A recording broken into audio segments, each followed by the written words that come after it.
देखो, election commission के सिलसिले में मैंने एक अर्ज़ करना है ज़रूर। ये हमारा इंट्रा पार्टीज़ इलेक्शन जो है, ये मोर देन 1 साल इलेक्शन कमीशन में पेंड पड़ा रहा।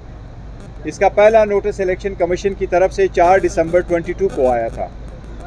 2 मौक़ों पे इलेक्शन कमीशन ने इस मैटर को ऑर्डर के लिए रिज़र्व किया और इसी दौरान 6 महीने ज़ाया हो गए। अब जबकि ये मैटर पेंड है और दरख्वास्त पे दरख्वास्त हम दे रहे हैं कि काइंडली हमारा सर्टिफिकेट, जिस तरह 175 पॉलिटिकल पार्टी का सर्टिफिकेट आपने वेबसाइट पे दिया है, जिस वक्त आपके पास पार्टी हेड की तरफ से एक एफिडेविट आता है कि मैंने इलेक्शन करवाए हैं, आप उनके सर्टिफिकेट इशू करते हैं। 22 तारीख लास्ट डेट है नॉमिनेशन पेपर फाइल करने के। अगर हमारे कैंडिडेट्स अपने नॉमिनेशन फॉर्म पे लिखते हैं कि मैं पीटीआई से बिलोंग करता हूं और तब तक आप हमारे सर्टिफिकेट का इजरा नहीं करते, तो एक बहुत बड़ा रिस्क होगा कि हमारे कैंडिडेट फिर एज इंडिपेंडेंट कैंडिडेट के तौर पे आप मानेंगे, जिससे न सिर्फ मुल्क बल्कि जमहूरियत का नुकसान होगा, एक हार्स ट्रेडिंग शुरू होगी। इसलिए आज भी हमारे इलेक्शन कमीशन से पुरजोर मुतालबा है कि बराह करम इस मैटर की सेंसिटिविटी को मद्देनज़र रखते हुए, इस टाइम फ्रेम को मद्देनज़र रखते हुए जो कानूनी कार्रवाइयाँ हमने पूरी की है, बारहा की है, इसको पूरे करते हुए मेहरबानी करके इस मैटर को कंक्लूड करते हुए हमारा सर्टिफिकेट इशू करे और इस एंजाइटी को ख़त्म करे, इस अनसर्टेनिटी को आप काइंडली ख़त्म कर दें। ये इलेक्शन कमीशन से मैं इस्तदा दोबारा करूँगा कि आप एक आईनी इदारा है, आपका फ़र्ज़ है free and fair and transparent election कराना। इसमें एक सबसे मेजर पॉलिटिकल पार्टी को कोई ऐसा इकदाम करना कि वो इलेक्शन प्रोसेस से बाहर हो, ये जमहूरियत के ख़िलाफ़ साजिश होगी। लास्ट नाइट हमने फर्स्ट टाइम वर्चुअल जलसा किया है। आपको बताऊं, 4 मिलियन लोगों ने उसको ट्विटर, फेसबुक और यूट्यूब पे देखा है। इतनी पॉपुलैरिटी आपको किसी भी और पार्टी की नहीं मिल सकती। हमारा 9 बजे शुरू हो गया था, 2 बजे के करीब मेरी आखिरी स्पीच थी। ये हमारी पॉपुलैरिटी है। इसलिए हम पुरजोर मुतालबा करते हैं कि हमारा सर्टिफिकेट हर सूरत इशू किया जाए 22 तारीख से पहले, ताकि जो नॉमिनेशन फॉर्म हम फाइल करें हमें रिस्क ना महसूस हो कि शायद हमारे जो कैंडिडेट है उसका कोई नुकसान हो सकता है। उनकी बहस के बाद आज हमारी बहस शुरू हुई। सबसे अहम पॉइंट जो है इस केस का वो ये है कि इलेक्शन जो हमने कराए वो पीटीआई ने अपने आइन, अपनी कॉन्स्टिट्यूशन, अपना कानून, जो इलेक्शन का कानून 2017 का है, जो इलेक्शन कमीशन ऑफ पाकिस्तान ने रूल्स बनाए हैं, उनके मुताबिक कराए। हर एक को पता था मीडिया में कि किस दिन नॉमिनेशन पेपर फाइल करने हैं। हर एक को पता था मीडिया में कि किस दिन इलेक्शन है। इलेक्शन का शेड्यूल जो था वो भी मीडिया पे प्रिंट हुआ। जिस दिन नॉमिनेशन पेपर्स फाइल किए गए वो भी मीडिया पे रिपोर्ट हुआ। जिस दिन इलेक्शन का पोलिंग डेट थी वो भी मीडिया पे, इलेक्ट्रॉनिक और प्रिंट मीडिया दोनों पे आया। तो इसमें कोई अबहम नहीं रहा कि इलेक्शंस जो थे, जो इंट्रा पार्टी इलेक्शंस थे पीटीआई के, वो पीटीआई के आइन के मुताबिक हुए।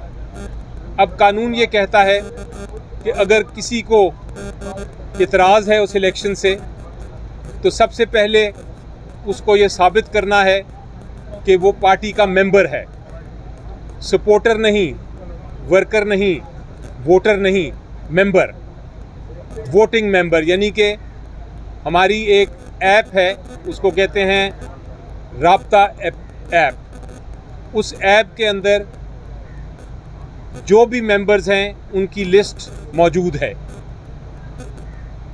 बैरिस्टर साहब अभी आपको बताएंगे चेयरमैन साहब के कितने लोग उसके मेंबर्स हैं। ये जो 14 लोग हैं उनमें से एक भी शख्स पीटीआई का मेंबर नहीं है। राब्ता एप्लीकेशन के ज़रिए जो भी मेंबर होता है उसको एक मेंबरशिप कार्ड भी मिलता है। मेंबरशिप कार्ड के अलावा उनको एक मेंबरशिप फ़ी भी देनी पड़ती है। ये जो 14 लोग हैं इनमें से किसी के पास भी मेंबरशिप कार्ड भी नहीं है, ना उन्होंने फ़ीस दी है। कानून ये कहता है कि अगर आप मेंबर नहीं हैं तो आप एप्लीकेशन नहीं फाइल कर सकते इलेक्शन कमीशन ऑफ पाकिस्तान के पास। तो पहला मौक़िफ़ तो हमारा ये था।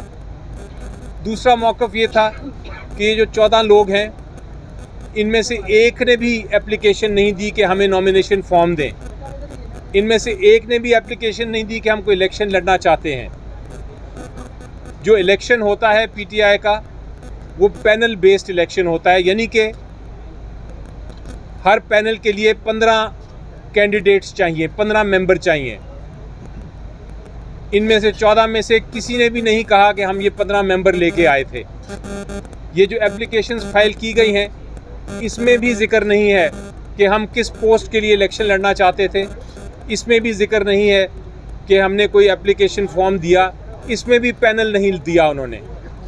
तो इस तरह इन दोनों पॉइंट्स पे हमने इल्तिजा की इलेक्शन कमीशन को कि हमने इलेक्शन करा लिए हैं और कानून में ये जो 14 लोग हैं इनके पास कोई गुंजाइश नहीं कि वो अपनी ऑब्जेक्शन पिटिशन फाइल कर सकें।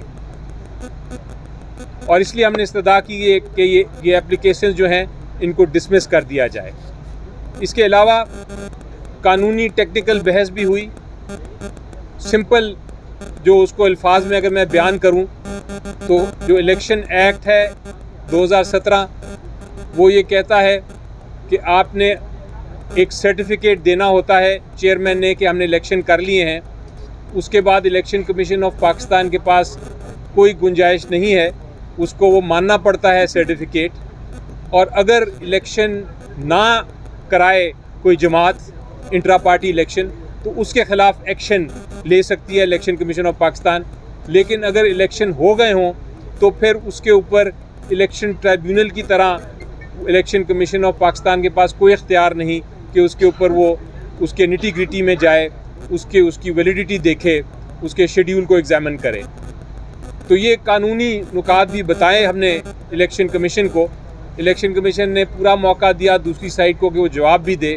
मेरी नज़र में कोई मुनासिब जवाब हमारी इन बहस का नहीं दे सकी और इलेक्शन कमीशन ऑफ पाकिस्तान ने अपने जो ऑब्जेक्शन पिटिशन के केसेस थे, जो एतराज़ात के केसेस थे ये 14 मेंबर लोगों के, उनको उनके ऊपर महफूज कर लिया फ़ैसला। और वो अब ये नहीं बताया कब अनाउंस करेंगे, लेकिन महफूज कर लिया।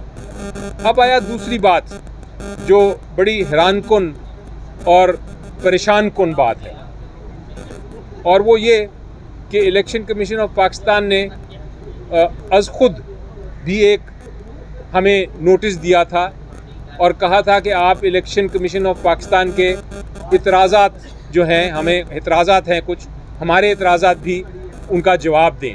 वो किस किस्म के इतराज़ात थे कि जो सर्टिफिकेट फ़ाइल किया है उसमें साइन जो है चेयरमैन साहब का वो दाएं के बजाय बाएं साइड पे होना चाहिए। उसमें इस किस्म के इतराज़ात थे कि एक कागज़ आपने बड़ा लगाया, वो नज़र नहीं आ रहा, वो डिम है, उसकी बेहतर कॉपी दें। इस किस्म के इतराज़ात थे और एक दो और कोई कानूनी इतराज़ात थे। तो वो जो बाकी सारे इतराज़ात थे उनका हमने जवाब दे दिया और सिर्फ़ 2 या 3 कानूनी नुकात थे जिसके ऊपर इलेक्शन कमीशन ऑफ पाकिस्तान ने समाअत करनी थी। लेकिन आज जब वो जो 14 लोगों की समाअत ख़त्म हुई तो हमें एक कागज़ दिया गया कि जनाब कोई 40 से ज़्यादा सवालात हैं जिनके आपने जवाब देने हैं। वो जब मैंने देखे सवालात तो मुझे मेरे दिमाग में डाउट आ गया, अबहम आ गया कि ये इलेक्शन कमीशन ऑफ पाकिस्तान से क्या हो रहा है। 3 इश्यूज़ को 40 से ज़्यादा सवालात में तब्दील कर दिया गया। तो मैंने ये एतराज़ उठाया इलेक्शन कमीशन ऑफ पाकिस्तान के सामने और मैंने ये भी पूछा कि आपने 40 सवाल आपने कहा कि इंट्रा पार्टी इलेक्शन कराएं, हमने इंट्रा पार्टी इलेक्शन करा दिए। आपने कहा 20 दिन में कराएं, हमने 20 दिन में करा दिए। आपने कहा अपने 2019 के आइन के मुताबिक कराएं, हमने वो भी करा दिया। हमने इस खदशे से कि इमरान खान साहब को आप नाअहल ना कर दें एज ए चेयरमैन, हमने उनको कहा कि इलेक्शन ही ना लड़ें। वो हमने सारे कागजात जो कानून के मुताबिक इलेक्शन कमीशन को चाहिए थे वो भी कर दिए। लेकिन फिर भी इलेक्शन कमीशन हमसे पूछ रहा है कि जनाब आप उस दिन जिस दिन इलेक्शन हुआ आप खड़े हुए थे कि बैठे हुए थे, आपने पानी पिया, आपने खाना खाया। इस किस्म के सवालात जब आना शुरू हो जाएं तो मुझे मजबूरन पूछना पड़ा इलेक्शन कमीशन से कि क्या आपने ऐसे सवालात PMLN से भी किए, क्या आपने ऐसे सवालात पाकिस्तान पीपल्स पार्टी से भी किए, क्या आपने ऐसे सवालात बाकी जो जमातें हैं उनसे भी किए जिन्होंने इंट्रा पार्टी इलेक्शन किए, या आप ये 40 सवाल सिर्फ PTI के लिए लेके आए हैं। इसका कोई जवाब उनके पास तैयार नहीं था जो उनके इलेक्शन कमीशन के रिप्रेजेंटेटिव्स थे। लेकिन जो इलेक्शन कमीशन ने हमें कहा कि आप इस पे एप्लीकेशन दें तो हम इसका फिर प्रॉपर जवाब मांगेंगे अपने रिप्रेजेंटेटिव से। तो ये पोजीशन है। इन द मीन टाइम हमारे पास कल की बहस के लिए अब केस फिक्स हुआ है। हम इन 40 सवालों का भी जवाब देंगे और इन 40 सवाल जो हैं उनका जवाब ओरली भी देंगे, ज़ुबानी भी बहस करेंगे इंशाल्लाह। आप कुछ कहना चाहेंगे?